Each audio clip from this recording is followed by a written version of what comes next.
Preaching podcast. Shorter episode today, a bite-sized episode with me. I want to talk with you about something that I shared recently at the European Leadership Forum over in Poland.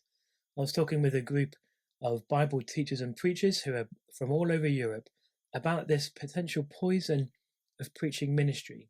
And I want to share briefly with you now that there is I think, a dangerous poison that can come within the joy and the privilege of serving in Christian ministry.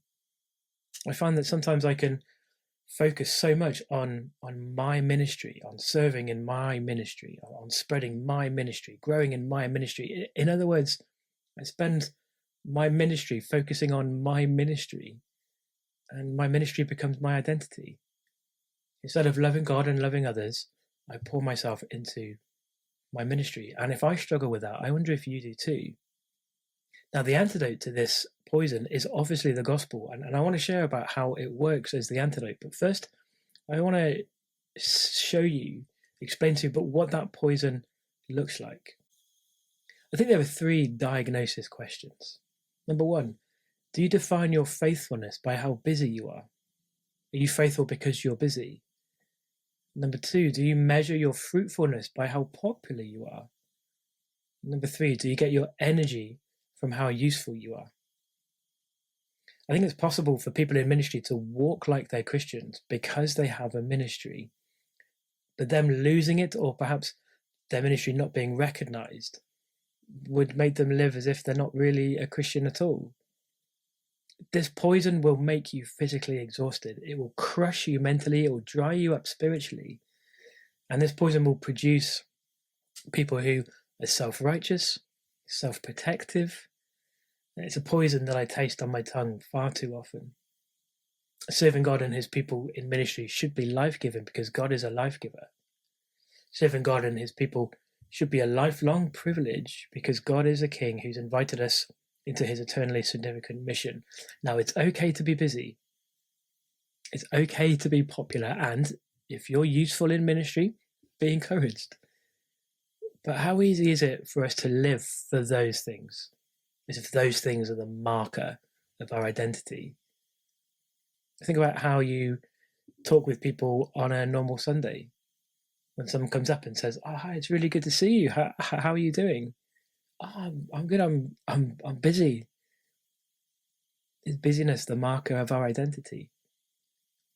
Ministry is hard. We are sinners preaching and teaching the Bible to sinners outside the church and inside the church.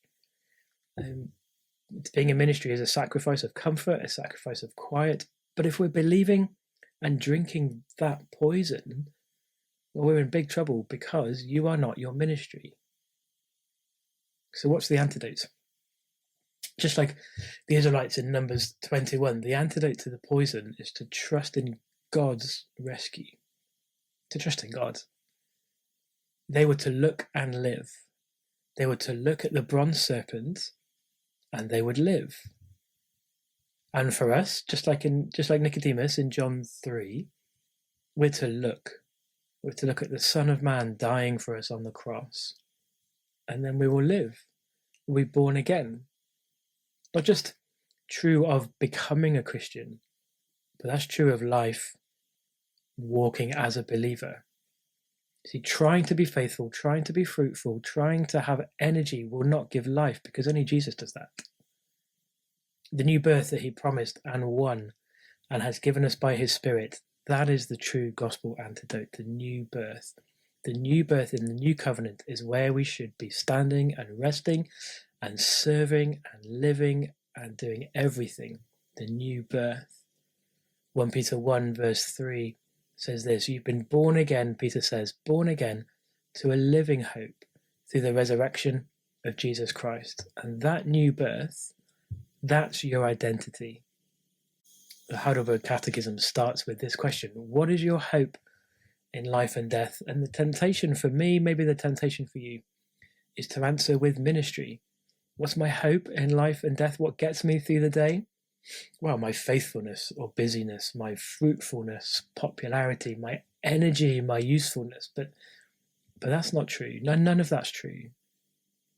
What is our real hope, our living hope in life and death? Our hope is that we are not our own, but we belong, body and soul, both in life and death, to God and to our Saviour, Jesus Christ. As we finish our podcast today, let me remind you, challenge you, even encourage you that God has given you gifts and He has given you a ministry, so serve Him with everything He's given you. But you belong to Him by the new birth. Serve God within your ministry with joy and energy and faithfulness and, prayerfully, God willing, fruitfulness. But stay away from this poison. You are not your ministry. You belong to Jesus. Thanks for joining us today. We really appreciate every positive review, like, share, and comment. And thank you for praying for us. We hope you will join us again next time on the Biblical Preaching Podcast.